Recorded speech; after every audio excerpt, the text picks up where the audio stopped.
Alhamdulillah, in the name of Allah subhanahu wa ta'ala, the most gracious, the most merciful. Peace and blessings be upon our beloved Prophet Muhammad sallallahu alaihi wasallam. My dear brothers and sisters, be very careful, brothers and sisters, from transgressing in your dua. I will count 11 ways that you transgress against your dua. Allah says in the Quran, in the verse that I recited before, Surah number 7, verse 55, call upon your Lord with humility and in secret. Surely He does not love transgressors in your dua. So we're going to enumerate what transgressing in your dua means. Meaning, don't cross the boundaries in how you make dua. Number 1, don't ask for supernatural, impossible things. I mentioned before, let me fly, return someone from the dead for me, make me a woman if you're a man, and so on. These are dua transgressions. Allah will not respond to you.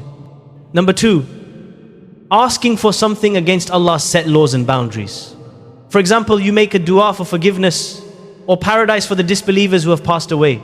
Allah has forbidden us from making dua for paradise and forgiveness for disbelievers. This is between them and Allah subhanahu alayhi salam. I know it's harsh on some people who may have family members who died, disbelievers, but brothers and sisters, we say their matter is to Allah. Always remember Prophet Ibrahim and all the other prophets and messengers who had parents and family members who died, disbelievers. But once they've died, we are not allowed to make dua for them, for Allah to just put them into paradise and forgive all their sins. That's between them and Allah. Number 3, a transgression in your dua means to ask Allah for things Allah has designated to others. You're not allowed to have them. For example, to say, oh Allah, make me a prophet, make me a messenger.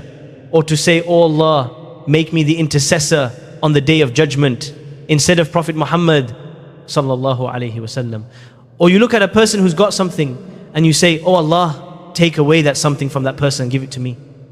These are all transgressions of dua. Number 4, to ask for haram things. Oh Allah, make me blessed with adultery. It's not going to work. Oh Allah, grant us a righteous child from my girlfriend. This is haram. Oh Allah, grant me a profit from haram sales.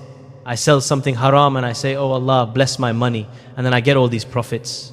I say, Allah has responded to my dua. This is going to be a punishment for you. Number 5, raising your voice too much in dua. Some people think if they raise their voice, Allah's going to hear them better. No, no, no. Allah says in the Quran, call upon your Lord with humility and a low voice. Unless you're giving a sermon, or you're teaching someone something, or I'm sitting and making dua so you can hear me, then I say, but I don't raise my voice and yell. I remember Prophet Musa passing by a valley with his companions on their way, and they all got scared and started to raise their voices, saying, oh Allah, give us victory.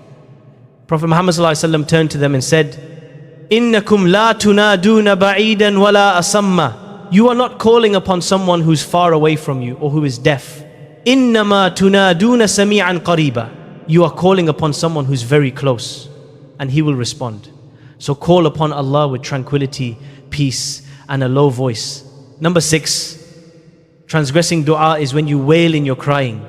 Some people cry out of humility, compassion, mercy, and sadness, while others cry as if they're complaining, rebellious, or hating what's happened. They cry very loud in a very annoying way. This is transgressing your dua.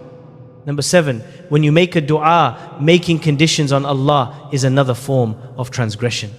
For example, I say, oh Allah, if you don't give me this, I will no longer pray to you. Some people do that. Oh Allah, if you do this, I will do that. And if you don't, I will not do that. This is making conditions on Allah, and it is transgressing the dua. And before we move to the next reminder, I ask you kindly, if this touched your heart even a little, take a moment to like this video, subscribe to this channel, and write a comment below. Tell me where in the world you are listening from. My dear brothers and sisters. Number 8, asking in too much detail is also a form of transgression. For instance, saying, let me enter through the white door of the right place of paradise with a white palace on the right side of paradise with hinges made out of fairy dust is excessive. You don't make dua with all this detail. Number 9, changing the dua into a lecture applies to people who make dua in public. Some of them, when they make a dua or pray, turn the dua into a lecture. For example, they might say, "Oh Allah, the graves and the door that will open in the grave, and the darkness of the graves, and when the worms come and eat my body, and it starts to deteriorate, and I have no father or mother, and the ugliness of this and the ugliness of that, oh Allah," and everybody starts crying. You're moving the emotions, but this is transgressing the dua. Turning the dua into a lecture sometimes leads to people standing up and making dua for 40 minutes. It is no longer a dua. It becomes a lecture, and just to move the hearts. This is not a dua. Number 10, starting each and every name of Allah and making dua after mentioning each name is another form of transgression. I don't know if you've heard this before, but I've seen some people, especially when they pray or when they make dua, mention all the names of Allah and start going one by one, making dua one by one. This is transgressing the dua. Number 11, prolonging the dua when leading people in prayer, sermons or lectures is also discouraged. Imam Ahmad was asked about this. He said, if somebody is praying, let's say Taraweeh for example, and they make the dua at the end, and then after he finishes, he continues more, what should we do? He recommended stopping your prayer and leaving, because that's not the sunnah of the Prophet, peace be upon him. Subhanallah, when Ramadan comes, this is for us. When we pray, we have to deal with this with the people all the time. If I make it short, someone stops me and says, make it longer, let us get moved. If I make it long, someone stops me and says, you shouldn't make it long. Make it short. You can never make people happy. The sunnah is to make the dua short and not long, especially when people are praying behind you. Dua should be simple.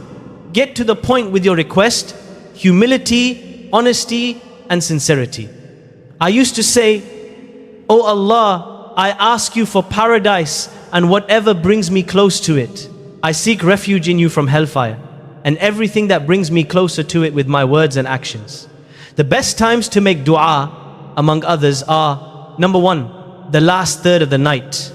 That's a really good time to make dua, or in the depth of the night. Number 2, in your sujood, during your prostration. Number 3, between the adhan and the iqamah. What does that mean? It means from the moment the prayer time arrives on your calendar, that's considered the adhan. If you're sitting in the mosque and you're waiting until the imam starts, in between that time, make dua. That's an acceptable time. If you're at home, for example, from the time of the adhan, you go and make wudu, dua, while you're waiting, maybe for your sibling, you're about to pray. Within that time, inshallah, is also a time when dua is accepted. Also, there are different times on Friday. There are 3 main times. Number 1, when the imam climbs up the mimbar and gives the sermon until he finishes the prayer. When should you make dua? You know, when the imam sits down in between the 2 khutbahs? In that time, make dua. When the imam comes down, make dua. In your prayer, make dua. And after the prayer, make dua. Also, in between and on Friday, all that time is a designated time where you can make dua and it's more accepted. Number 3, in the last hour before sunset. All of these are, inshallah, part of the good times on Friday. As for the rest of the day on Friday, it's all blessed, but to a lesser extent. Another time to make dua is in times of necessity and hardships. The oppressed person's dua is strong. The traveler, someone who's traveling, their dua is strong. The person who is sick, their dua is strong. While serving your parents, your dua becomes stronger. There's a story about Uwais Al-Qarni, a man who lived at the time of the Prophet ﷺ. He lived away, I think it was in Yemen, maybe I could be mistaken, but he was not in Medina when the Prophet was there. He had the chance to go and see the Prophet ﷺ and meet him. Had he gone and met the Prophet ﷺ and believed in him, he would be classified as a Sahabi, a companion. But Prophet Muhammad ﷺ died and never had the chance to meet the Prophet Muhammad, peace be upon him. So he feared that he wasn't one of the companions. But Rasul ﷺ counted him as one of the righteous among the companions, but not technically in the meaning, because to be classified as a companion. But the Prophet Muhammad ﷺ advised his companions, saying, if any of you ever meet him, ask him to make dua for you, for his dua is never rejected. Why didn't Uwais Al-Qarni go all the way to Medina to meet the Prophet sallallahu alaihi wasallam? One thing prevented him. He had a mother who was ill and needed him. He could not leave her. No one else could look after her. Because of her, he chose to look after his mother, and he missed out on meeting the Prophet sallallahu alaihi wasallam. Because of that, he became the strongest candidate for having his dua accepted. At the time of Hazrat Umar, the second Khalifa, he went and saw him in Hajj around the Kaaba. He saw him and recognized him. People saying this is Uwais Al-Qarni. People were gathering around him. So he came up to him and he saw him and said, "You Uwais Al-Qarni?" He said, "Yes." And Hazrat Umar said, "Make dua for me, for I heard the Messenger sallallahu alaihi wasallam say, if you meet him, ask him to make dua for you, for his dua will not be rejected." Do you see, my dear brothers and sisters, this is the amazing story of serving your parents. And lastly, whilst doing good deeds, anytime you do a good deed, make a dua. My beloved brothers and sisters, if this reminder touched your heart even a little, know that you are not alone. Wherever you are watching from right now, your room, your car, your phone, your bed, Allah subhanahu wa ta'ala sees you. Write in the comments where you are watching from, your country, or even just your heart. We will read them and we will make dua for you, because maybe someone across the world will mention your place in their dua, and Allah subhanahu wa ta'ala will change your life through it. If you need peace, like this video. If you need guidance, share it with someone you love. If you want to keep walking this path together, subscribe. Let us remind each other. Let us pray for each other. Let us return to Allah subhanahu wa ta'ala together. May Allah subhanahu wa ta'ala forgive us, guide us, protect us, and bring us closer to Him with every breath we take. اللهم وفقنا لدعائك كما تحب وترضى ولا تجعلنا من المعتدين في الدعاء اللهم اغفر لنا ولوالدينا وتقبل منا صالح الأعمال يا رب العالمين.